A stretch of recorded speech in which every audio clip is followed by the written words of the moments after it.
Hello students, कैसे हैं। आज के इस वीडियो में कक्षा 8 के लिए विज्ञान की पाठ्य पुस्तक जिज्ञासा के अध्याय 7 द्रव्य की कणीय प्रकृति, इस पाठ के हम मुख्य परिभाषाएं, पाठ के अंदर के सभी प्रश्न, पाठ के अंत में सभी प्रश्नों के उत्तर और पाठ में जितनी भी एक्टिविटीज या क्रियाकलाप दे रखी हैं उन सभी को समझने वाले हैं। तो आइए चलिए वीडियो को शुरू करते हैं। पाठ में आई हुई मुख्य परिभाषाओं को समझते हैं। पहला है कि द्रव्य किसे कहते हैं, द्रव्य की कितनी और कौन कौन सी अवस्थाएं होती हैं। तो देखिए उत्तर है कि द्रव्य वह पदार्थ है या वह वस्तु है जिसका कि द्रव्यमान यानी कि मास होता है और जो स्थान घेरता है यानी कि जगह घेरता है। तो हर वह वस्तु या हर वह पदार्थ जिसका कि द्रव्यमान हो और जो जगह घेरे उस पदार्थ को हम द्रव्य कहते हैं। तो इसमें देखिए उदाहरण है कि हमारे आसपास की सभी वस्तुएं जैसे कि पानी, हवा, पत्थर, लकड़ी, लोहा, सभी प्रकार के जीव जंतु, मनुष्य आदि, ये सभी क्या है, द्रव्य पदार्थ के उदाहरण हैं।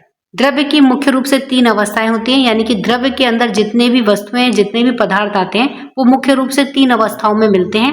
पहली अवस्था है ठोस या सॉलिड। अब ठोस अवस्था की क्या विशेषता होती है कि इनका निश्चित आकार होता है, निश्चित इनका आयतन होता है। उदाहरण है लकड़ी, पत्थर और लोहा। दूसरी अवस्था है द्रव या लिक्विड। इनका निश्चित आयतन होता है लेकिन निश्चित आकार नहीं होता। जिस भी पात्र में इन्हें डालते हैं ये उसी पात्र का आकार ले लेता है। उदाहरण के लिए जल, दूध, तेल, सभी प्रकार के तरल पदार्थ। तीसरी अवस्था है गैस। अब गैसीय अवस्था में ये जो पदार्थ होते हैं इनका ना तो निश्चित आकार होता है ना ही इनका निश्चित आयतन होता है। उदाहरण है धुआं, हवा, ऑक्सीजन, कार्बन डाइऑक्साइड, यानी कि सभी प्रकार की गैसें ये पदार्थ की गैसीय अवस्था में रहती हैं। अब यहाँ पर देखिए एक शब्द है द्रव्य और एक है द्रव। बोलने में ये बिल्कुल एक जैसे लगते हैं लेकिन इनका अर्थ बिल्कुल अलग अलग है। द्रव्य की परिभाषा हमने क्या देखी, ऐसे पदार्थ या ऐसी वस्तु जिनका की द्रव्यमान होता है और जो जगह घेरते हैं उन सभी पदार्थों को द्रव्य कहते हैं। और ये द्रव्य पदार्थ 3 अवस्थाओं में मिलते हैं जिनमें कि उनकी जो तरल अवस्था होती है उसको हम द्रव कहते हैं। तो इस प्रकार से द्रव्य और द्रव ये 2 अलग अलग शब्द हैं और इनका अर्थ भी बिल्कुल अलग अलग है। दूसरी परिभाषा है घटक कण किसे कहते हैं। उत्तर है घटक कण वे मूल इकाई होती हैं जिनसे किसी भी पदार्थ या सामग्री के बड़े टुकड़ों का निर्माण होता है। तीसरा है अंतरा कणीय स्थान किसे कहते हैं। उत्तर है किसी भी द्रव्य या पदार्थ के कणों के बीच में उपलब्ध स्थानों को या रिक्त स्थानों को अंतराकणीय स्थान कहते हैं। चौथी परिभाषा है अंतराकणीय आकर्षण किसे कहते हैं। उत्तर है द्रव्य या पदार्थ के घटक कण आपस में आकर्षण के द्वारा जुड़े हुए होते हैं, ये आकर्षण ही अंतराकणीय आकर्षण कहलाते हैं। पांचवा है गलनांक किसे कहते हैं। उत्तर है वायुमंडलीय दाब पर वह न्यूनतम तापमान जिस पर कोई ठोस पदार्थ पिघल करके द्रव में परिवर्तित होता है उसका गलनांक कहलाता है। इनकी वह तापमान जिस पर कि कोई ठोस पदार्थ द्रव अवस्था में परिवर्तित होता है, गलता है या पिघलता है, उस तापमान को ही उस पदार्थ का गलनांक कहते हैं। छठा है कि किन ठोस वस्तुओं के गलनांक कम होते हैं और किन ठोस वस्तुओं के गलनांक उच्च होते हैं। उत्तर है जिन ठोस वस्तुओं के अंतराकणीय आकर्षण बल दुर्बल होते हैं उनके गलनांक कम होते हैं, जबकि जिन ठोस वस्तुओं के अंतराकणीय आकर्षण बल प्रबल होते हैं उनके गलनांक उच्च होते हैं। क्योंकि जब आकर्षण बल दुर्बल होता है तो इन कणों को दूर करने के लिए कम तापमान की आवश्यकता होती है, तो इसीलिए ऐसे ठोस पदार्थों के गलनांक कम होते हैं। और जिनके अंतर कणों के बीच का जो आकर्षण है वो बहुत ज्यादा प्रबल होता है, मजबूत होता है, तो इन कणों को दूर करने के लिए ज्यादा तापमान की आवश्यकता होती है, तो ऐसे ठोस पदार्थों के जो गलनांक होते हैं वो अत्यंत ही उच्च होते हैं। सातवां है क्वथनांक किसे कहते हैं। उत्तर है वायुमंडलीय दाब पर जिस तापमान पर कोई द्रव उबलता है और वाष्प में परिवर्तित होता है वह तापमान उस द्रव का क्वथनांक कहलाता है। जैसे 100 डिग्री सी का अर्थ होता है सेल्सियस। तो जैसे जल 100 डिग्री सेल्सियस पर उबलने लगता है और वाष्प में परिवर्तित होने लगता है, इसीलिए जल का क्वथनांक है 100 डिग्री सेल्सियस। यानी कि वह तापमान जिस पर कि कोई द्रव गर्म होकर के उबलने लगे और उसके बाद में फिर वाष्प में परिवर्तित होने लगे तो उस तापमान को उस द्रव का क्वथनांक कहते हैं। जैसे जब हम जल को उबालते हैं तो उबालने के बाद में हम क्या देखते हैं कि वह वाष्प में परिवर्तित होने लग जाता है, तो वह तापमान क्या होता है 100 डिग्री सेल्सियस होता है। तो 100 डिग्री सेल्सियस ही जल का क्वथनांक कहलाता है। अब पाठ के अंदर जो विभिन्न पृष्ठों पर प्रश्न दे रखे हैं उनके उत्तर देखते हैं। पृष्ठ संख्या 98 पर स्थित है खोजबीन और विचार करें।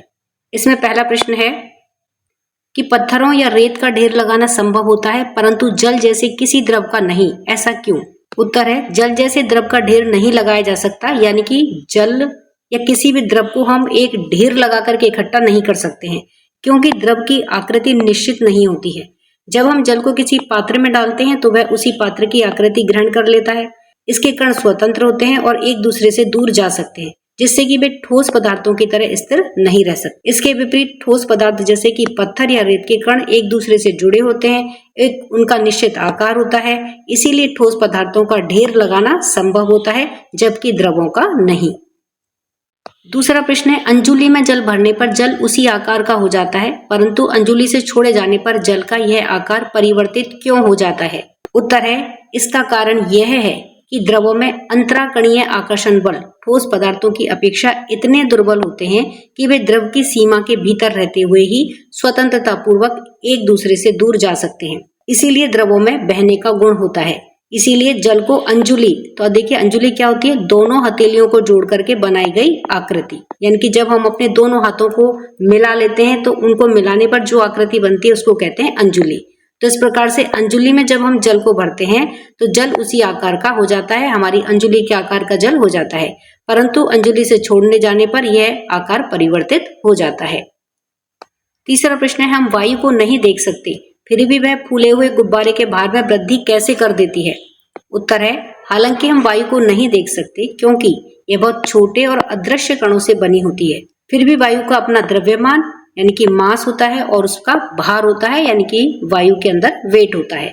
इसीलिए जब किसी भी गुब्बारे में हवा भरी जाती है तो उसके अंदर वायु के कण भर जाते हैं या प्रवेश कर जाते हैं।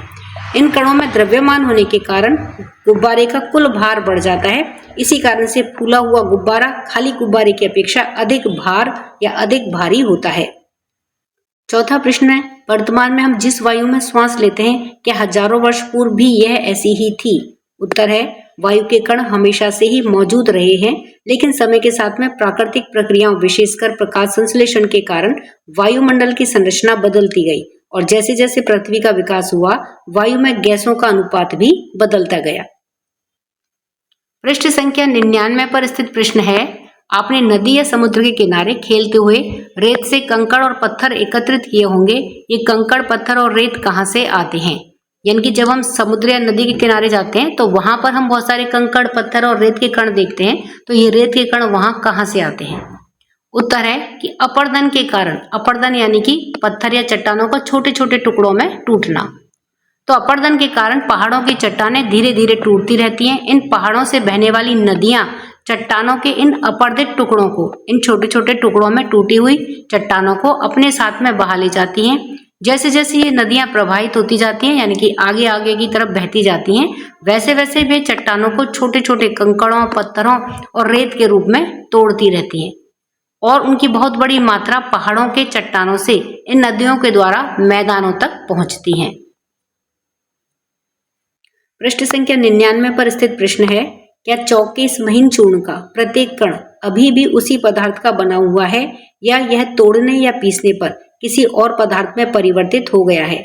उत्तर है कि जब हम चौक को पीसते हैं तो उसके कणों का आकार छोटा जरूर होता जाता है, लेकिन वह किसी और पदार्थ में परिवर्तित नहीं होता। अर्थात चौक को पीसने पर, तोड़ने पर यह किसी अन्य पदार्थ में परिवर्तित नहीं होता, बल्कि वह अपने मूल गुणों को बनाए रखता है। यह एक भौतिक परिवर्तन है। पृष्ठ संख्या 100 पर स्थित प्रश्न है क्या इस प्रकार से प्राप्त चौक के सूक्ष्म कण चौक की सबसे छोटी इकाइयां माने जा सकते हैं? उत्तर है हाँ। चौक के सूक्ष्म कणों को चौक की सबसे छोटी इकाइयां माना जा सकता है जब हम चौक को और अधिक पीसते हैं या हम उसे छोटे छोटे कणों में तोड़ते हैं जो कि अब और नहीं टूट सकते, यानी कि जिनको हम आगे और बारीक नहीं कर सकते और छोटे कणों में नहीं तोड़ सकते। तब चौक के ये सबसे छोटे कण ही चौक के घटक कण या उसकी सबसे छोटी इकाइयां कहलाते हैं। पृष्ठ संख्या 101 पर स्थित प्रश्न है जब हम चीनी को पानी में डालते हैं तो चीनी कहाँ चली जाती है?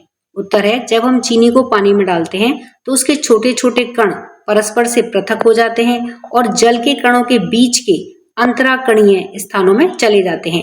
यानी कि जल के कणों के बीच में जो खाली जगह होती है, जो रिक्त स्थान होते हैं, उनमें ये चीनी के कण चले जाते हैं।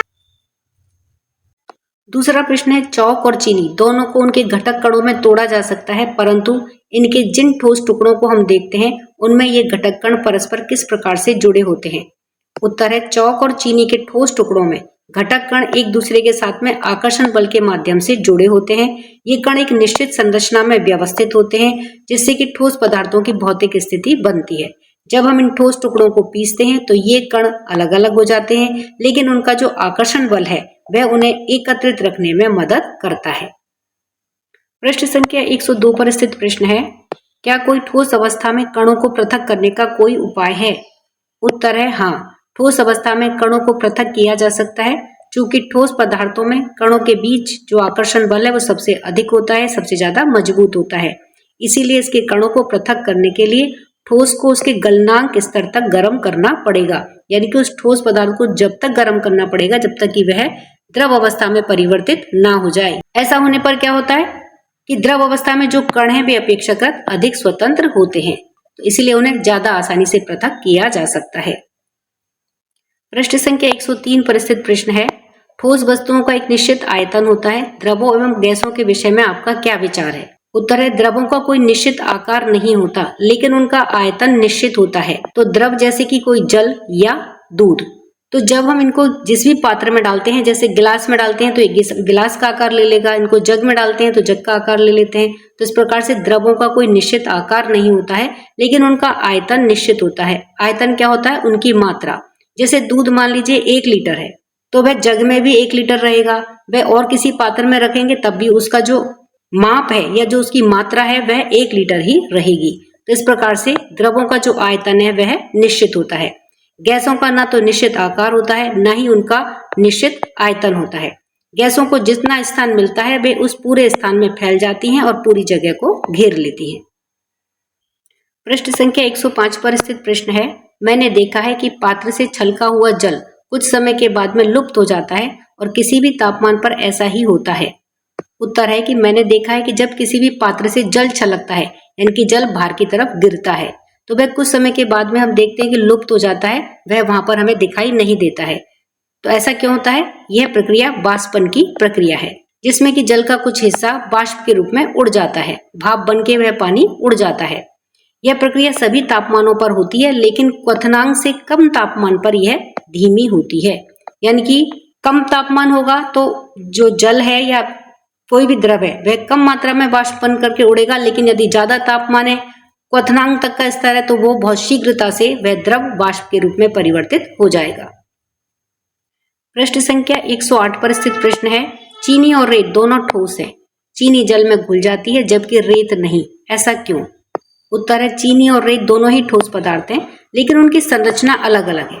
चीनी के कण बहुत छोटे होते हैं, जो कि जल के कणों के बीच में जो उपलब्ध रिक्त स्थान है, जिनको कि हम अंतराकणीय स्थान भी कहते हैं, तो उन स्थानों में आसानी से चले जाते हैं। जबकि रेत के कण बड़े और भारी होते हैं, जो कि जल के कणों के बीच में जो उपलब्ध स्थान है उसमें नहीं आ पाते हैं, और भारी होने के कारण ये जल में नीचे बैठ जाते हैं, तो इसीलिए रेत जल में नहीं घुलती है।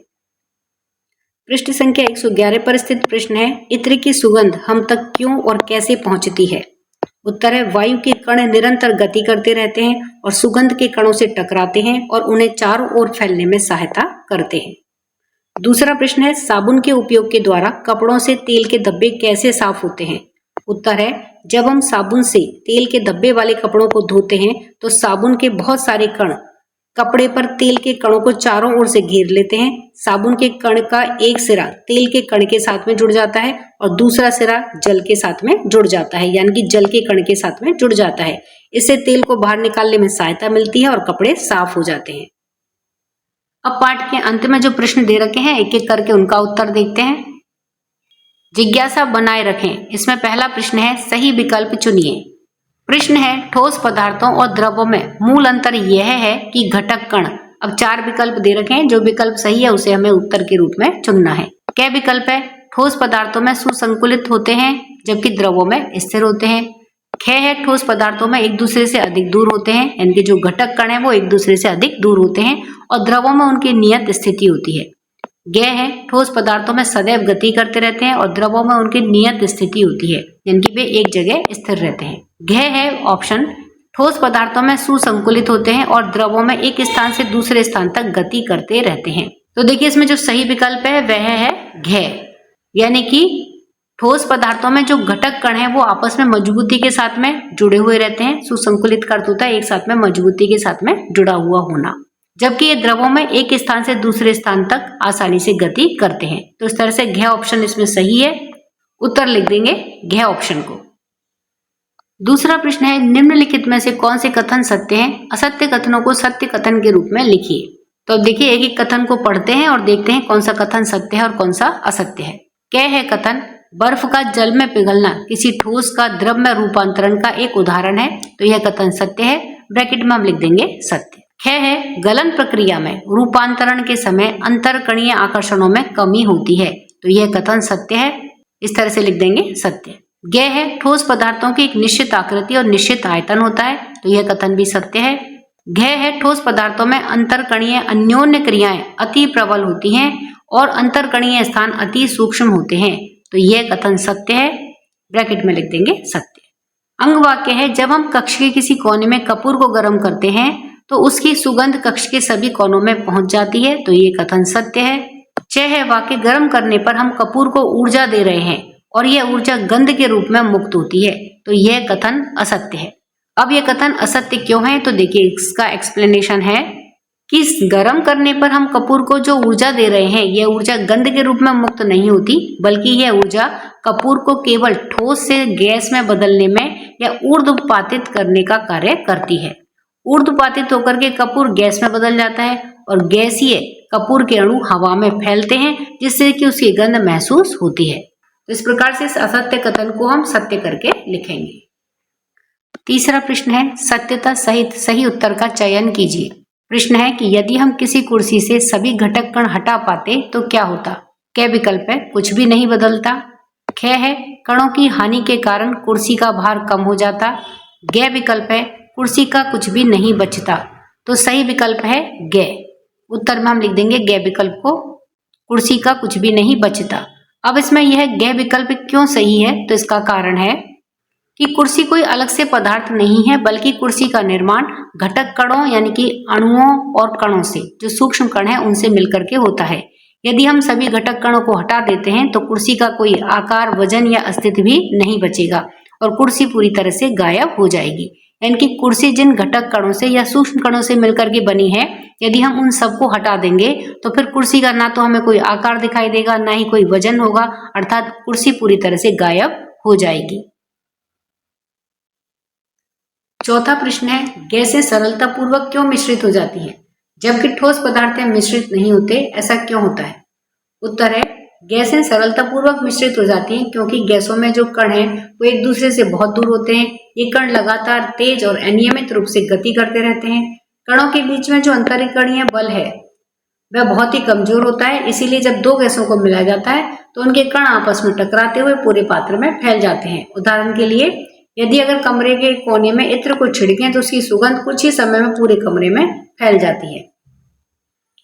जबकि जो दो ठोस पदार्थ होते हैं वो आपस में आसानी से इसलिए मिश्रित नहीं होते हैं क्योंकि ठोसों में जो कण है वो बहुत पास पास और निश्चित स्थान पर होते हैं। वे केवल अपने स्थान पर ही कंपन करते हैं, इधर उधर स्वतंत्र रूप से नहीं घूम सकते हैं। कणों के बीच का अंतरकणीय बल बहुत ही मजबूत होता है, प्रबल होता है, इसीलिए दो ठोस के कण एक दूसरे के बीच में आसानी से प्रवेश नहीं कर पाते और वे स्वतः मिश्रित नहीं होते।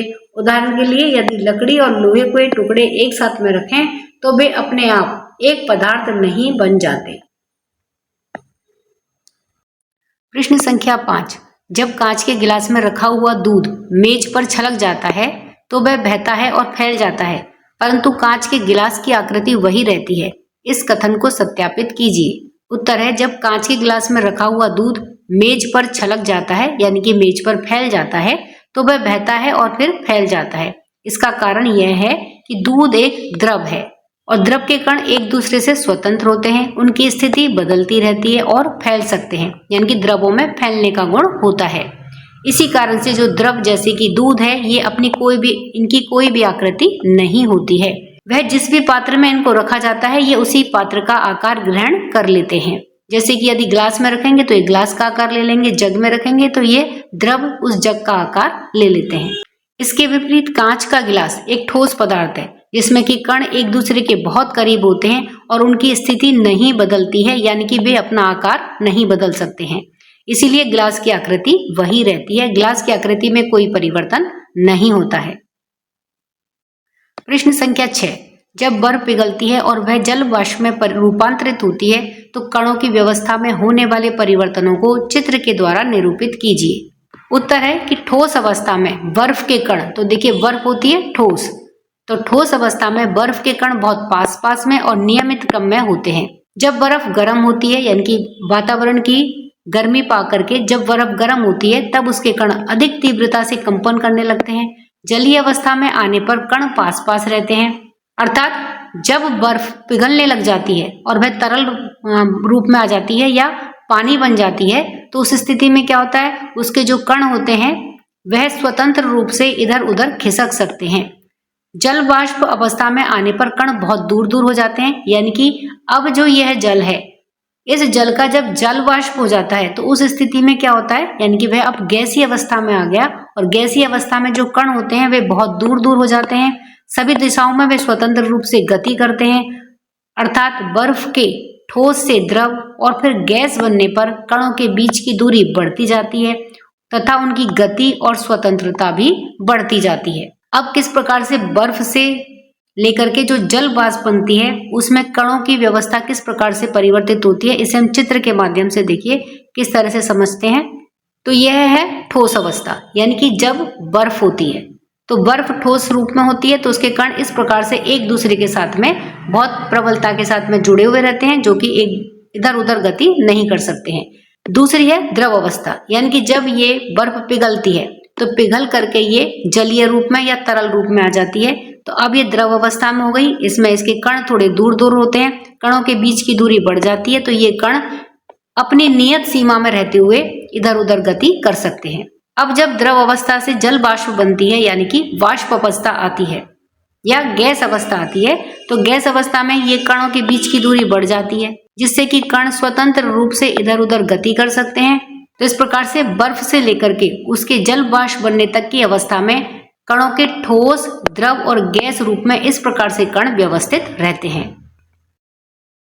प्रश्न संख्या 7, निम्नलिखित में उपस्थित कणों को निरूपित करता हुआ चित्र आरेखित कीजिए। एल्युमिनियम पर्णिका या एल्युमिनियम की शीट, ग्लिसरीन और मीथेन गैस। तो देखिए एल्युमिनियम की पर्णिका ये ठोस का उदाहरण है, ग्लिसरीन ये द्रव का उदाहरण है और मीथेन गैस ये गैस का उदाहरण है। यानी कि हमें ठोस, द्रव और गैस के अंदर जो कण हैं वो किस प्रकार से व्यवस्थित रहते हैं ये हमें चित्र के माध्यम से दर्शाना है। तो इसमें देखिए ये एल्युमिनियम पर्णिका है, ये एल्युमिनियम की शीट है जो कि एक ठोस का उदाहरण है और ठोस में हम जानते हैं कि जो कण है वो आपस में अंतरिक कणीय आकर्षण बल के द्वारा मजबूती से जुड़े हुए रहते हैं। तो इस प्रकार से ये एल्युमिनियम की पन्नी के अंदर कणों की व्यवस्था है। वही ग्लिसरीन द्रव अवस्था के अंदर होती है, तो इसमें कणों के बीच में दूरी होती है, अंतरकणीय आकर्षण बल ठोस की तुलना में कमजोर होता है, जिसके कारण ये कण इन रिक्त स्थानों में आराम से आ जा सकते हैं।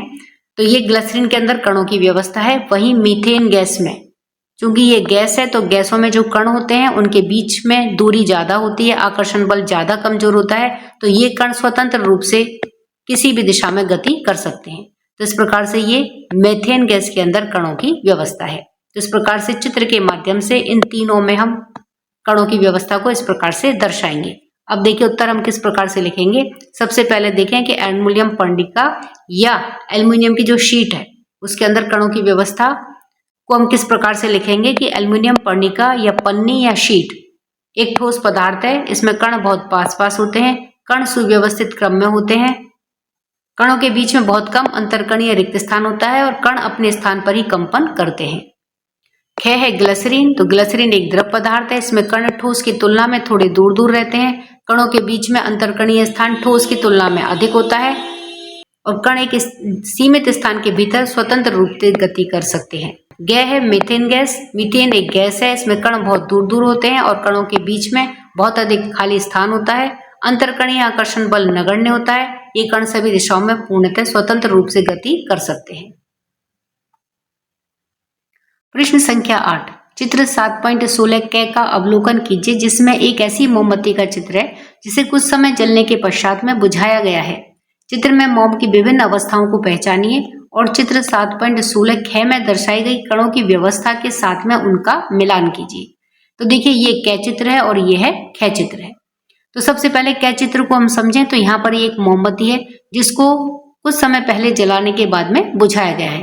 तो देखिए जब मोमबत्ती को जलाते हैं तो उसकी गर्मी से मोम पिघलने लगता है और मोमबत्ती की दीवारों पर इस प्रकार से फैल करके वह ठोस हो जाता है।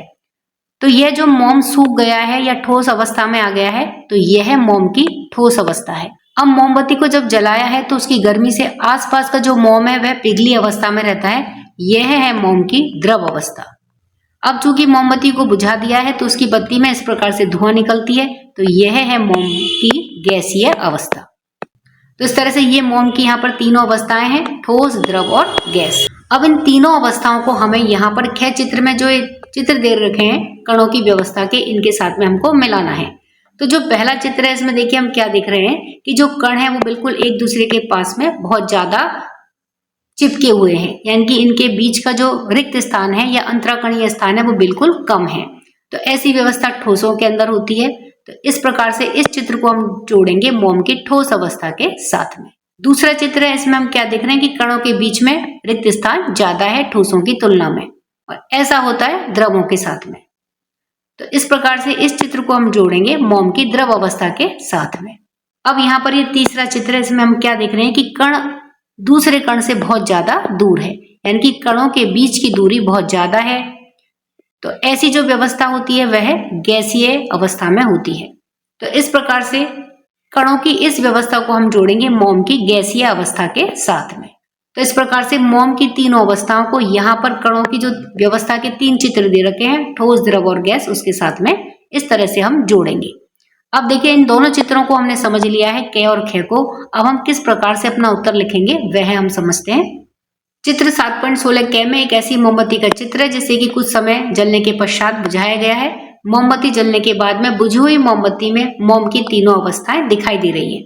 तो सबसे पहली अवस्था में मोमबत्ती के चारों ओर मोम जमा हुआ दिखाई दे रहा है, जो कि मोमबत्ती के जलने पर पिघल करके नीचे गिरा था और ठंडा होकर के मोमबत्ती के चारों ओर जम गया। तो यह मोम की ठोस अवस्था है। दूसरी अवस्था में मोमबत्ती की बत्ती के पास में मोम की कुछ पिघली हुई मात्रा दिखाई दे रही है, यह मोम की द्रव अवस्था है। तीसरी अवस्था में मोमबत्ती से धुआं निकलता हुआ दिखाई दे रहा है, यह मोम की गैसीय अवस्था है। चित्र 7.16 ख में मोम की तीनों अवस्थाओं में कणों की व्यवस्था को दिखाया गया है। जब मोम ठोस अवस्था में होता है तब उसके कण पास पास में होते हैं। मोम की द्रव अवस्था में कण एक दूसरे से दूर होते हैं और द्रव की सीमा में स्वतंत्र रूप से चल सकते हैं, गति करते हैं। गैसीय अवस्था में कण बहुत दूर दूर, अनियमित और स्वतंत्र रूप से सभी दिशाओं में गति करते हैं। तो इस प्रकार से हम अपना उत्तर लिखेंगे। प्रश्न संख्या 9, समुद्र के जल का स्वाद नमकीन क्यों होता है जबकि इसमें नमक दिखाई भी नहीं देता है, समझाइए। उत्तर है समुद्र के जल का स्वाद नमकीन इसलिए होता है क्योंकि उसमें बड़ी मात्रा में लवण यानी कि नमक उपस्थित होता है। ये लवण या नमक पानी के कणों के बीच में पूरी तरह से घुल जाते हैं। इसीलिए जब हम समुद्र के पानी को देखते हैं तो हमें ये लवण या नमक के कण दिखाई नहीं देते हैं, केवल स्वाद से ही हमें उनका पता चल पाता है। प्रश्न संख्या 10, चावल के दाने और चावल के आटे को जब विभिन्न पात्रों में रखा जाता है तो वे पात्र का आकार ले लेते हैं। क्या ये ठोस है या द्रव? व्याख्या कीजिए। तो सबसे पहले तो देखिए हम ये जानते हैं कि चावल के दाने और जो चावल का आटा है ये ठोस होते हैं, द्रव नहीं। तो जब ये द्रव नहीं है तो फिर ये किस प्रकार से जिस पात्र में हम इनको रखते हैं उसी का ये आकार ले लेते हैं, क्योंकि यह गुण तो द्रवों का होता है। जब हम उन्हें जिस भी पात्र में रखते हैं तो ये उसी पात्र का आकार ले लेते हैं। तो इसके पीछे देखिए कारण क्या है कि हालांकि चावल के प्रत्येक दाने तथा चावल के आटे के प्रत्येक कण का अपना अलग अलग स्वतंत्र रूप से एक निश्चित आकार और आयतन होता है, इसीलिए वे ठोस हैं। जब इन्हें किसी भी पात्र में रखा जाता है तो प्रत्येक दाने या कण का अपना स्वयं का आकार नहीं बदलता है, बल्कि ये चावल के दाने और चावल के आटे के जो असंख्य छोटे छोटे कण हैं वे एक दूसरे के पास में खिसक करके ही पात्र का आकार ले लेते हैं। इनके बीच में जितनी भी खाली जगह होती है उसको ये सारे छोटे कण हैं वो खिसक खिसक करके भर लेते हैं और जिस बर्तन में या जिस पात्र में हम इनको रखते हैं ये उसी का आकार ले लेते हैं। तो इस प्रकार से चावल के दाने और चावल का आटा यह ठोस होने के बावजूद भी ये उसी पात्र का आकार ले लेते हैं जिसमें कि हम इन्हें रखते हैं। अब पाठ में जितने भी क्रियाकलाप या एक्टिविटीज दे रखी हैं उन्हें एक एक करके समझते हैं। क्रियाकलाप 7.1 आइए खोज करें। अब खोज क्या करनी है हमें कि द्रव्य किससे बना होता है। तो इसके लिए देखिए हमें क्या क्या सामान की आवश्यकता है। एक चौक या खड़िया का टुकड़ा लेकर के उसे तब तक तोड़ेंगे जब तक कि इसे हाथ से तोड़ना मुश्किल ना हो जाए। तो हमें इसके लिए जो सामग्री चाहिए वो क्या चाहिए, चौक या एक खड़िया का टुकड़ा चाहिए। तो देखिए इस प्रकार से ये एक चौक ले लेंगे और इसे हम हाथ से तब तक तोड़ेंगे जब तक कि हम आगे इसे और हाथ से ना तोड़ पाए। तो जब इस चौक को हाथ से 2 टुकड़े करेंगे तो इस तरह से हो जाएगा। 2 टुकड़े के बाद में इनके और 2-2 टुकड़े हम हाथ से कर सकते हैं, लेकिन उसके आगे फिर हम इनको हाथ से नहीं तोड़ पाएंगे। उसके बाद में क्या करेंगे, इस प्रकार से प्राप्त इन छोटे टुकड़ों को ओखल और मूसल में पीस करके चूर्ण बना लेंगे। यानी कि इन सारे टुकड़ों को इकट्ठा करके हम पीस लेंगे और इस तरह से इनका एक पाउडर या चूर्ण बना लेंगे। चौक या खड़िया के महीन चूर्ण को आवर्धक लेंस से देखते हैं तो पाते हैं कि चौक के इस महीन चूर्ण का प्रत्येक कण अभी भी उसी पदार्थ का बना हुआ है।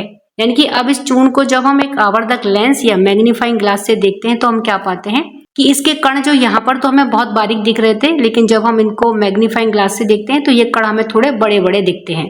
तो क्या पाते हैं कि जो प्रत्येक कण है वह भी उसी पदार्थ का बना हुआ है जिससे कि ये चौक बना हुआ था। यदि चौक के चूर्ण को पीसने की प्रक्रिया लगातार रखी जाए तो एक ऐसी स्थिति आ जाती है जब चौक के कणों को और अधिक नहीं तोड़ा जा सकता है। इस स्थिति में प्राप्त सूक्ष्म कण चौक के घटक कण कहलाते हैं।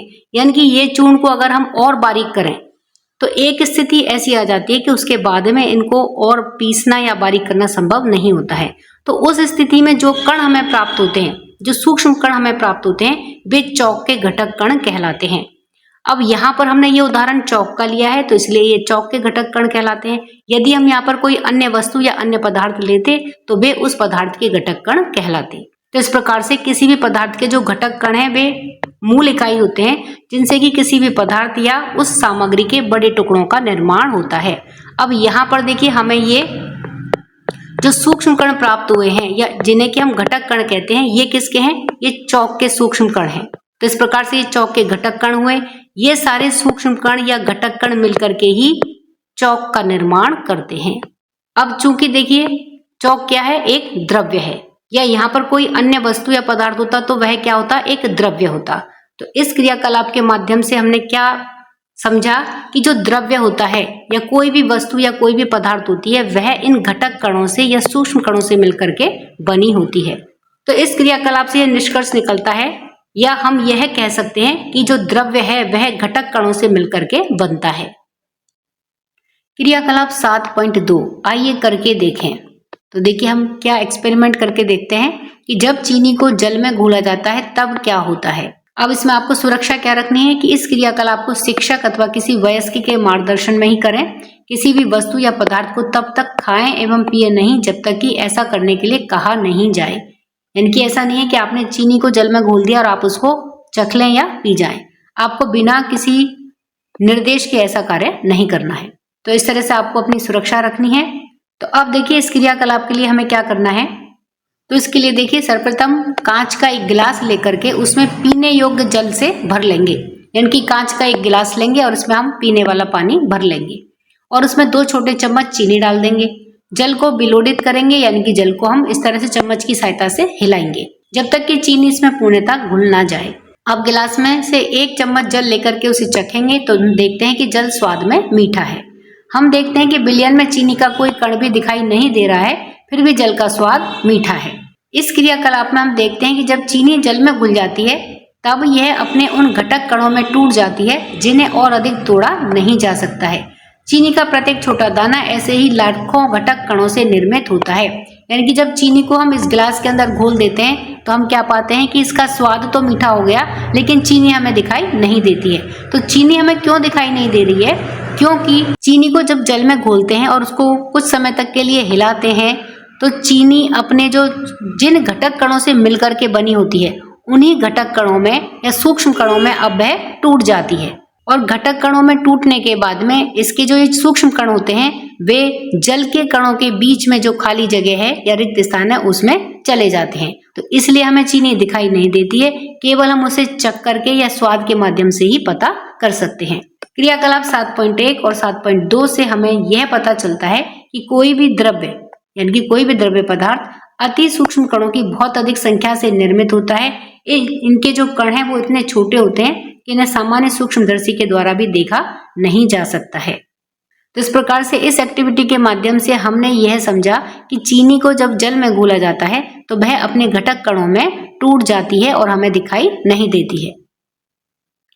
अब ये देखिए क्रियाकलाप 7.3, आइए पता लगाएं। और हमें क्या पता लगाना है कि ठोस पदार्थों में घटकों के कण परस्पर किस प्रकार से जुड़े हुए रहते हैं, यानी कि जिन घटकों से या सूक्ष्म कणों से ये ठोस पदार्थ बने होते हैं उसमें ये सूक्ष्म कण या घटक कण आपस में किस तरह से जुड़े हुए रहते हैं।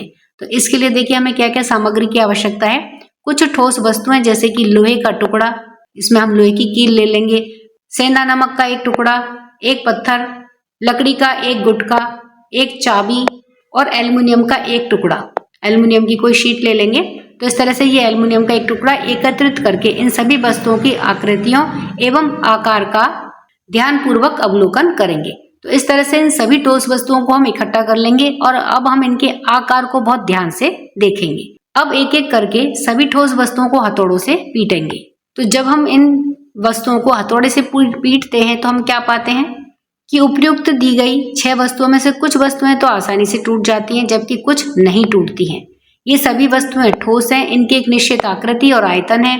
ऐसा इसलिए संभव है क्योंकि ठोस पदार्थों में जो कण है वो दृढ़ता के साथ में संकुलित रहते हैं और इनमें अंतराकणीय आकर्षण बल अत्यंत ही प्रबल होता है। प्रबल आकर्षण बल कणों को उनकी नियत स्थितियों पर रखते हैं और उन्हें स्वतंत्र रूप से गति करने से रोकते हैं। यानी कि इस प्रकार से जो कण है देखिए वो आपस में एक दूसरे से जुड़े हुए हैं। जुड़े होने के कारण इनका आकर्षण बल अत्यंत ही मजबूत होता है जो कि इन्हें अपनी जगह छोड़ करके जाने नहीं देता है, यानी कि ये स्वतंत्र रूप से गति नहीं कर सकते हैं। ये कण केवल अपनी स्थिति से इधर उधर गति या कंपन या दोलन कर सकते हैं, परंतु ये एक स्थान से दूसरे स्थान पर जा नहीं सकते। तो इस प्रकार से ठोसों में कणों की व्यवस्था बहुत ही ज्यादा मजबूत होती है। ये प्रबल आकर्षण बल के द्वारा एक दूसरे से जुड़े हुए रहते हैं। क्रियाकलाप 7.4, आइए प्रयास करें और जानें। तो क्रियाकलाप 7.4 में हम पता करेंगे कि द्रव अवस्था में पदार्थों में घटकों के कण परस्पर किस प्रकार से जुड़े हुए होते हैं। यानी कि एक्टिविटी 7.3 में हमने देखा था कि ठोसों में घटक कण किस प्रकार से जुड़े हुए रहते हैं। अब हम 7.4 एक्टिविटी में ये पता करेंगे कि जो द्रव पदार्थ हैं जब वे द्रव अवस्था में होते हैं तो उनके घटक कण किस प्रकार से आपस में जुड़े हुए रहते हैं। तो इसके लिए देखिए हमें क्या क्या सामग्री चाहिए। विभिन्न आकृतियों के 3 स्वच्छ और शुष्क पात्र लेंगे और उन्हें चित्र 7.5 के अनुसार आ, व और सा के द्वारा चिन्हित कर लेंगे। चिन्हक से या मार्कर से कागज की एक पतली पट्टी चिपका करके प्रत्येक पात्र पर 200 ml का एक स्तर तक उनको चिन्हित कर देंगे, उस पर निशान लगा देंगे। पात्र ए को चिन्हित स्तर यानी कि निशान तक एक निशान जो हमने लगाया है वहां तक उसमें जल भर लेंगे। तो देखिए इस प्रकार से हम ये 3 पात्र लेंगे। इन 3 पात्रों पर आ, व और सा इस तरह से अंकित कर देंगे और 200 ml का एक मार्कर की सहायता से हम स्तर इस तरह से चिन्हित कर देंगे। जैसे यहाँ पर अगर इसमें देखें बोतल में तो यहाँ पर 200 ml आएगा।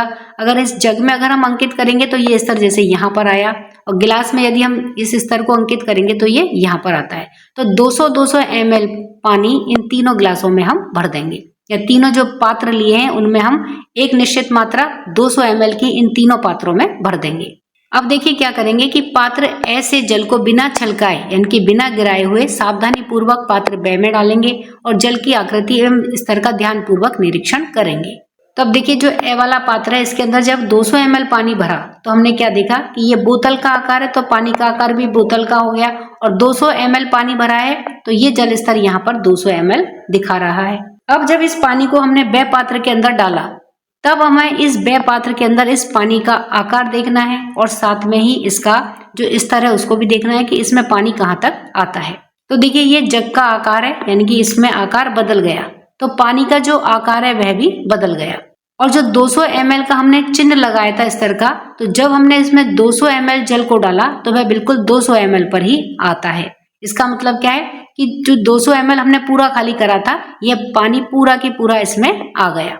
अब उसी जल को सावधानी पूर्वक पात्र ब से पात्र स में डालेंगे। इसके पश्चात पुनः उसकी आकृति एवं स्तर का अवलोकन करेंगे। अब देखिए, जो हमने तीसरा पात्र लिया है गिलास, तो इसके अंदर हम इस ब पात्र से पानी को गिलास के अंदर खाली करेंगे। तो अब हम क्या देखते हैं स पात्र के अंदर कि इस पानी ने गिलास की आकृति ले ली, और साथ में ही जहां पर कि हमने ये 200 ml का चित्र लगाया, चिन्ह लगाया था, जो स्तर हमने अंकित किया था, वहीं तक ये पानी आकर के भरता है। तो इस प्रकार से जो प्रयोग हमने करा है उससे क्या निष्कर्ष निकलता है, तो देखिए हम देखते हैं कि जल जिस पात्र में डाला जाता है वह उसी पात्र की आकृति ग्रहण कर लेता है। जब बोतल में डाला तो बोतल की आकृति ले ली, जग में डाला तो जग की आकृति ले ली, गिलास में डाला तो गिलास की आकृति ले ली। तो इसका अर्थ क्या हुआ, द्रवों का या जल का यह गुण होता है कि उन्हें जिस भी पात्र में डालते हैं ये उसी का आकार ले लेते हैं। इनका अपना कोई निश्चित आकार नहीं होता है।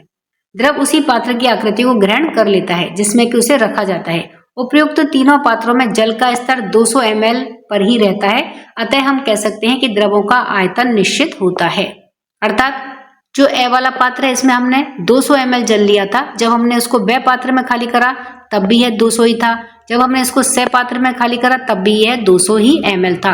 इसका अर्थ क्या है कि पात्र बदल देने पर भी जो द्रव है उसका आयतन परिवर्तित नहीं होता है, उसकी जो मात्रा है वह निश्चित रहती है। तो इस प्रकार से हमने जो यह क्रियाकलाप 7.4 किया है वह यह दर्शाता है कि द्रवों के कण स्वतंत्र रूप से गति कर सकते हैं, परंतु केवल सीमित स्थान के भीतर ही। अतः हम इस निष्कर्ष पर पहुंच सकते हैं कि द्रवों की आकृति निश्चित नहीं होती है, परंतु उनका आयतन निश्चित होता है। क्रियाकलाप 7.5, आइए अन्वेषण करें। आइए खोज करें, और क्या खोज करनी है हमें कि क्या गैसों का एक निश्चित आयतन भी होता है। यानी कि हम यह तो जानते हैं कि गैसों का कोई निश्चित आकार नहीं होता है, लेकिन क्या गैसों का कोई निश्चित आयतन भी नहीं होता है। सबसे पहले तो क्या सुरक्षा ध्यान रखनी है कि अगरबत्ती जलाते समय सावधानी रखिए। इसके अलावा हमें और क्या क्या सामग्री चाहिए, तो 2 पारदर्शी यानी कि जिसमें हमें आर पार दिखाई देने वाले इस तरह के 2 गैस जार लेंगे, या कांच के गिलास लेकर के उन्हें अ और व से चिन्हित कर लेंगे। अब एक अगरबत्ती जला करके थोड़ा धुआं उत्पन्न करेंगे और धुएं के ऊपर गैस जार अ को उल्टा करके थोड़ी देर के लिए पकड़ लेंगे, ताकि चित्र 7.7 का गैस जार के भीतर धुआं अच्छी तरह से भर जाए। तो देखिए इस तरह से ये एक गैस जार लेंगे, इसके नीचे हम एक अगरबत्ती इस तरह से जलाएंगे कि इसका धुआं इस गैस जार के अंदर भर जाए। अब गैस जार को सीधा करके चित्र 7.7 ख में दर्शाए अनुसार कांच के एक ढक्कन से उसे ढक देंगे। अब दूसरे गैस जार ब को उल्टा पकड़ करके इसे गैस जार ए के कांच के ढक्कन के ऊपर रख देंगे। इसके बाद में कांच के ढक्कन को धीरे धीरे चित्र 7.ग में दर्शाए अनुसार इस प्रकार से हटाएंगे कि दोनों गैस जार के मुंह एक दूसरे से इस प्रकार से मिल जाएं, ताकि धुएं के निकलने का कोई भी स्थान नहीं बचे। इसके बाद में अवलोकन करना है कि धुआं किस प्रकार से गैस जार ब में फैलता है। तो अब जब इस गैस जार के अंदर गैस भर जाएगी, एक धुआं भर जाएगा, तो उसे इस तरह से कांच के ढक्कन से ढक देंगे।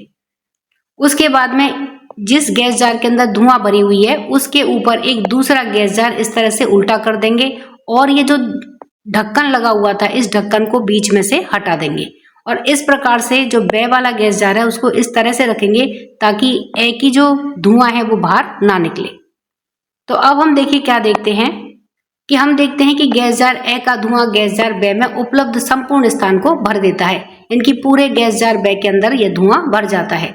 इससे यह स्पष्ट होता है कि गैसों का आयतन निश्चित नहीं होता है, और वे उपलब्ध संपूर्ण स्थान को चित्र 7.7 घ में दर्शाए अनुसार घेर लेती हैं या भर देती है।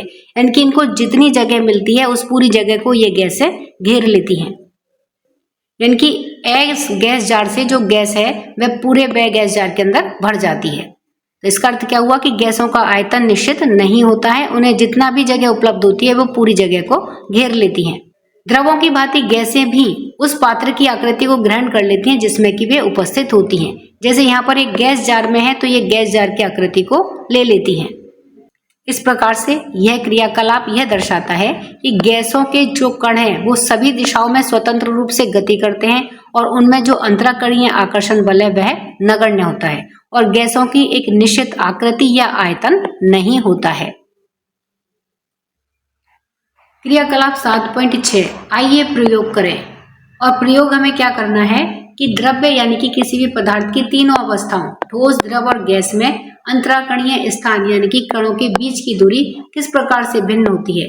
तो इसका पता लगाने के लिए हमें ये एक्टिविटी करनी है। तो देखिए हम इसे किस प्रकार से शुरू करेंगे।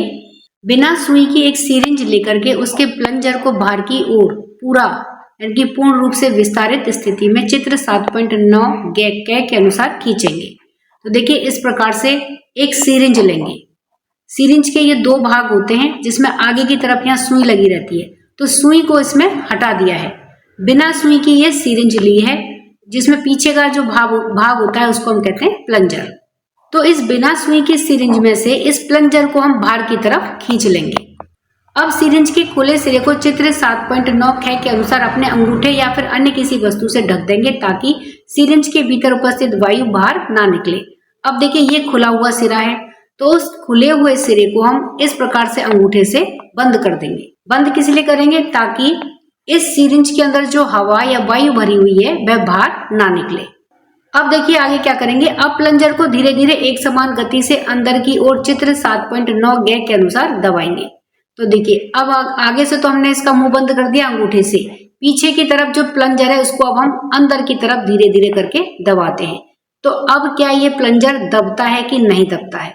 हम देखते हैं कि सिरिंज के अंदर वायु का आयतन कम हो जाता है, यानी कि जितनी जगह वायु ने पहले घेर रखी थी अब वह कम जगह में आने लग जाती है। इस क्रियाकलाप से हम कह सकते हैं कि जब प्लंजर को दबा करके वायु को संपीड़ित करते हैं, दबाते हैं, तो वायु संपीड़ित हो जाती है, दब जाती है।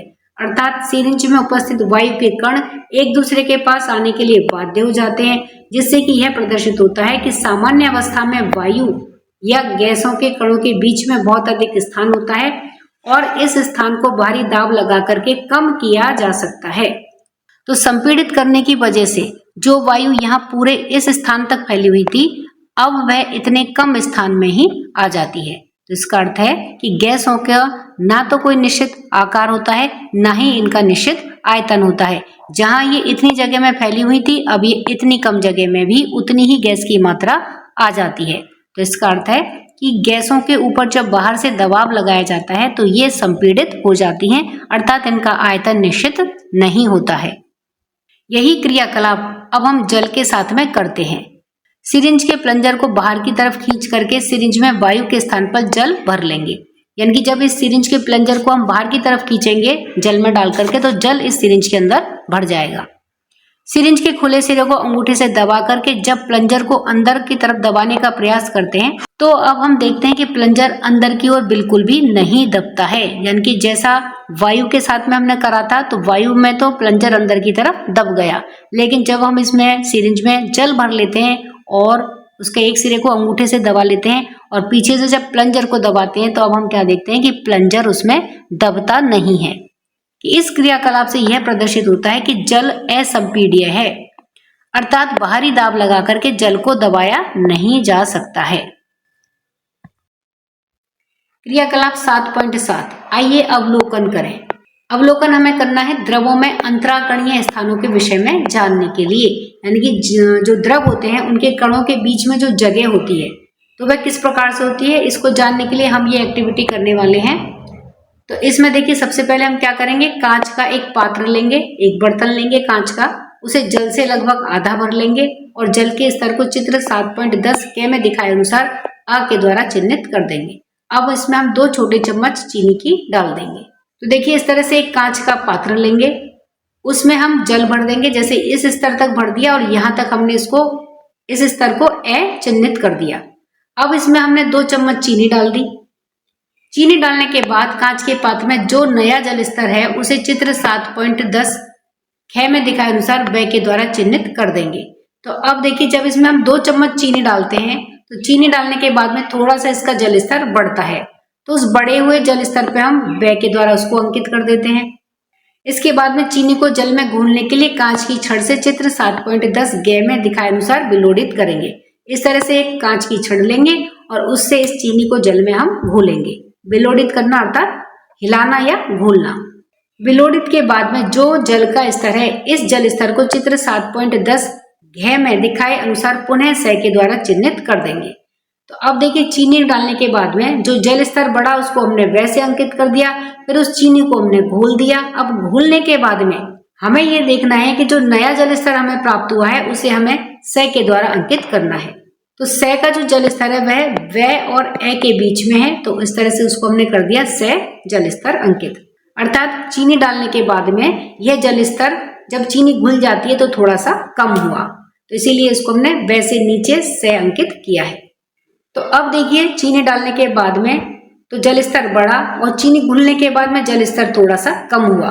तो ऐसा क्यों हुआ? हम देखते हैं कि जब जल में चीनी को डाला गया तो जल का स्तर बढ़ गया, परंतु चीनी के घुलने के पश्चात जल का स्तर कुछ कम हो गया। प्राप्त विलयन का यह स्तर जल और चीनी के आयतनों के योग से कम है, यानी कि जब चीनी जल में घुल जाती है तो हमें एक विलयन मिल गया चीनी और जल का, लेकिन यह जो स्तर है यह जल और चीनी का जो विलयन का जो स्तर है उससे कम होता है। अर्थात यहाँ देखिए चित्र में कि यह तो जल स्तर है, जल का स्तर, वह जो स्तर है ये चीनी जब हमने डाली तो ये चीनी के साथ में स्तर है, और जो से वाला है ये क्या है, जब चीनी जल में घुल जाती है तो यह उसका स्तर है। तो इसका अर्थ क्या है कि जब चीनी जल में घुल जाती है तब उसका जो आयतन है वह कम हो जाता है। तो यह क्रियाकलाप यह इंगित करता है कि जल के कणों के बीच में चित्र 7.11 में दिखाए अनुसार कुछ रिक्त स्थान अवश्य होते हैं। ये घुले हुए पदार्थ इन्हीं स्थानों को घेर लेते हैं। तो देखिए किस तरह से यह आयतन कम हो जाता है कि जो चीनी के कण होते हैं यह जल के कणों के बीच में जो खाली जगह होती है उनमें चले जाते हैं। तो इस कारण से ये हमें दिखाई भी नहीं देते हैं, और दूसरा जो खाली स्थान है वे भर जाते हैं। तो इसीलिए चीनी के जल में घुलने के बाद में इसका जो आयतन है वो थोड़ा सा कम हो जाता है, या जल स्तर है वो थोड़ा सा कम हो जाता है। जब इस क्रियाकलाप 7.7 को किसी अन्य घुलनशील ठोस पदार्थों जैसे कि साधारण नमक या ग्लूकोज के साथ में एवं अघुलनशील ठोस पदार्थ जैसे कि रेत और पत्थर के टुकड़ों के साथ में करके भी देख सकते हैं। तो साधारण नमक या ग्लूकोज के साथ में तो वही परिणाम आते हैं, यानी कि वह इसी प्रकार से चीनी के जैसे ही घुलते हैं, और घुलने के बाद में इनका आयतन थोड़ा सा कम हो जाता है, जो कि चीनी के साथ में आए थे। जबकि रेत के साथ में परिणाम अलग तरह से आते हैं, क्योंकि रेत जल के अंदर घुलती नहीं है। रेत को जब जल में डाला जाता है तो रेत के कण सतह पर नीचे बैठ जाते हैं और पात्र में कुछ स्थान घेर लेते हैं, जिससे कि कुल जो आयतन है उसमें वृद्धि हो जाती है। अर्थात जो रेत के कण है वो जल के कणों के बीच में नहीं आ पाते हैं, क्योंकि रेत के कण बड़े होते हैं, जल के कण छोटे होते हैं, तो उनके बीच में जो रिक्त स्थान है वो भी छोटा होता है। तो इसलिए जो रेत के कण होते हैं वो नीचे सतह में बैठ जाते हैं, और बैठने के कारण जो जल स्तर है या जो आयतन है इन दोनों का वो उसमें वृद्धि हो जाती है, वह थोड़ा सा बढ़ जाता है। इस प्रकार से इस क्रियाकलाप से यह निष्कर्ष निकलता है कि जो द्रव पदार्थ होते हैं उनके बीच में रिक्त स्थान या अंतराकणीय स्थान होता है, जिसमें कि दूसरे ठोस पदार्थ के जो कण होते हैं वो चले जाते हैं। यदि ये कण इन रिक्त स्थानों में आ जाते हैं तो वह पदार्थ उस स्थान में उस विलयन में घुल जाता है, उस द्रव में घुल जाता है। यदि ये कण ठोस पदार्थ के बड़े होते हैं और उस द्रव में जो रिक्त स्थान है उसमें नहीं जा पाते हैं और उस द्रव के अंदर ये नहीं घुलते हैं। तो इस प्रकार से अलग अलग द्रवों का अंतराकणीय स्थान या उनके बीच का जो रिक्त स्थान है वह अलग अलग प्रकार का होता है। अब देखिए अगला क्रियाकलाप ठोस पदार्थों में अंतराकणीय स्थानों के विषय में, यानी कि द्रव्य की जो 3 अवस्थाएं होती हैं, ठोस, द्रव और गैस। तो इनमें कणों की व्यवस्था किस प्रकार से होती है, इसे हम यहाँ इस एक्टिविटी के माध्यम से समझेंगे। तो इसमें क्या करेंगे, देखिए 3 प्रकार के पदार्थ ले लेंगे, एक ठोस पदार्थ, एक द्रव पदार्थ और एक गैसीय पदार्थ। ठोस पदार्थ में हम जैसे नमक का टुकड़ा या पत्थर का टुकड़ा ले सकते हैं। द्रव पदार्थ में हम जैसे जल या दूध ले सकते हैं, और गैस के लिए हम एक गुब्बारे में हवा भर के इस प्रकार से ले लेंगे। तो अब देखिए जो ठोस पदार्थ है इसमें कण किस प्रकार से व्यवस्थित रहते हैं, यहाँ चित्र में दर्शाया गया है। तो चित्र में हम क्या देख रहे हैं कि जो कण है, यानी कि इस ठोस पदार्थ के जो घटक कण हैं वो परस्पर एक दूसरे के साथ में मजबूती से जुड़े हुए हैं। तो ठोस पदार्थों के घटक कण परस्पर प्रबल आकर्षण बल के द्वारा जुड़े हुए होते हैं, अतः ये कण एक स्थान से दूसरे स्थान तक गति नहीं करते हैं और सुसंकुलित होते हैं, यानी कि व्यवस्थित होते हैं।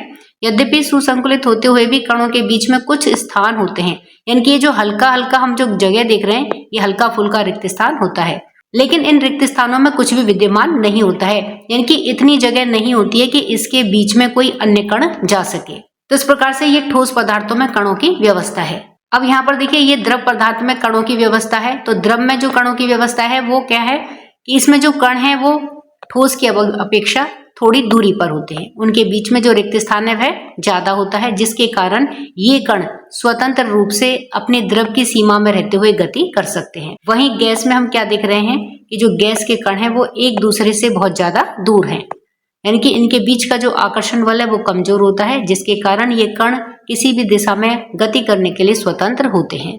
चित्र 7.12 में पदार्थ की तीनों अवस्थाओं में कणों के संकुल तथा अंतराकणीय स्थानों को संक्षिप्त रूप में दर्शाया गया है। क्रियाकलाप 7.8 आइए प्रयोग करें। अब प्रयोग हमें क्या करना है, पदार्थ की विभिन्न अवस्थाओं में कण किस प्रकार से गति करते हैं।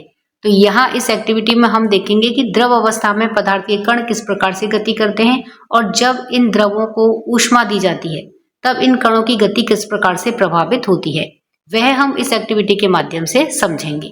अब इसमें देखिए आपको सुरक्षा क्या रखनी है कि पोटेशियम परमैंगनेट को अपने हाथों से ना छुएं, इसे डालने के लिए किसी चम्मच या स्पैचुला का उपयोग करना है। अब इस प्रयोग को हम किस तरह से करेंगे, इसके लिए हम कांच के 3 स्वच्छ या साफ गिलास लेंगे। उनमें से एक गिलास में गर्म जल, दूसरे में कक्ष के तापमान पर रखा हुआ जल यानी कि सामान्य तापमान पर रखा हुआ जल और तीसरे में बर्फ के द्वारा ठंडा किया हुआ जल डालेंगे। प्रत्येक गिलास में पोटेशियम परमैंगनेट का एक एक टुकड़ा या एक एक दाना डाल देंगे। तो अब देखिए हम क्या देखते हैं कि कक्ष के तापमान पर रखे हुए जल की तुलना में गर्म जल में जल के कण अधिक तीव्रता से गति करते हैं तथा ठंडे जल में धीरे धीरे गति करते हैं। इसके परिणाम स्वरूप गर्म जल में पोटेशियम परमैंगनेट अधिक तीव्रता से फैलता है, कक्ष के तापमान वाले जल में कम तीव्रता से और हिमशीतित या बर्फ के द्वारा ठंडा किए गए जल में सबसे धीरे धीरे फैलता है। तो इस प्रयोग से हम यह निष्कर्ष निकाल सकते हैं कि जब द्रवों को ऊष्मा प्रदान की जाती है तो कणों की गति में वृद्धि होती है। अब देखिए क्रियाकलाप 7.9 आइए ज्ञात करें। और ज्ञात हमें करना है कि गैस के जिन कणों को हम नग्न आंखों से नहीं देख सकते उनकी गति को हम कैसे दर्शा सकते हैं, यानी कि वायु के या जो गैस के कण हैं वो अत्यंत ही सूक्ष्म होते हैं, हम उन्हें सूक्ष्मदर्शी या मैग्नीफाइंग ग्लास के माध्यम से ही देख सकते हैं, अपनी नग्न आंखों से हम उन्हें नहीं देख सकते हैं। तो उस स्थिति में हम ये कैसे पता लगाते हैं, कैसे हम ये अनुभव करते हैं कि वायु के या गैस के कण गति करते हैं। तो इसके लिए देखिए हम एक प्रयोग करेंगे कि कमरे के एक कोने में चित्र 7.14 के अनुसार एक अगरबत्ती जला करके कुछ क्षणों तक प्रतीक्षा करेंगे और अवलोकन करेंगे। इस प्रकार से कमरे के एक कोने में खड़े होकर के हम एक अगरबत्ती जलाएंगे और उसको जलाने के बाद में कुछ समय तक हम प्रतीक्षा करेंगे। तो अब हम क्या देखते हैं कि जब अगरबत्ती को कक्ष के किसी कोने में जलाया जाता है तो प्रारंभ में सुगंध केवल अगरबत्ती के आसपास ही अनुभव की जा सकती है, कुछ समय के पश्चात सुगंध को पूरे कक्ष में अनुभव कर सकते हैं। तो ऐसा क्यों होता है? ऐसा इसलिए होता है क्योंकि अगरबत्ती के सुगंध के जो कण होते हैं जिन्हें कि हम नग्न आंखों से नहीं देख सकते हैं, वे पूरे कक्ष में फैल करके कक्ष को सुगंधित कर देते हैं। यानी कि इस अगरबत्ती से जो सुगंध के कण निकल रहे हैं वे कण धीरे धीरे इस पूरे कक्ष में फैल करके सुगंध को फैला देते हैं। इस प्रकार से गंध के माध्यम से हम गैस के वे कण जिन्हें कि हम नग्न आंखों से नहीं देख सकते हैं उनकी गति को हम गंध के माध्यम से अनुभव कर सकते हैं, जो यह दर्शाता है कि वायु के कण निरंतर गति कर रहे हैं। तो इस प्रकार से इस प्रयोग के माध्यम से हम क्या निष्कर्ष निकाल सकते हैं कि जो वायु के कण जिन्हें कि हम नग्न आंखों से नहीं देख सकते हैं वे वायु के कण गति करते हैं और उनकी गति को हम गंध के माध्यम से अनुभव कर सकते हैं। इस प्रकार से स्टूडेंट इस वीडियो में हमने पाठ 7 के अंदर की सभी परिभाषाएं, प्रश्न और पाठ के अंत के सभी प्रश्न तथा पाठ के अंदर जितनी भी क्रियाकलाप एक्टिविटीज दे रखी हैं उन सभी को समझ लिया है। अब हम अगले वीडियो में अध्याय 8 द्रव्य की प्रकृति, तत्व, यौगिक और मिश्रण, इस पाठ के अंदर सभी परिभाषाएं, पाठ के अंदर के प्रश्न, पाठ के अंत के सभी प्रश्न और पाठ में जितने भी क्रियाकलाप दे रखे हैं उन सभी को समझेंगे। तब तक के लिए वीडियो पसंद आए वीडियो को लाइक करिए, शेयर करिए, चैनल पर नए हैं तो सब्सक्राइब करना ना भूलें। मिलते हैं अगले वीडियो में इसी के साथ। धन्यवाद।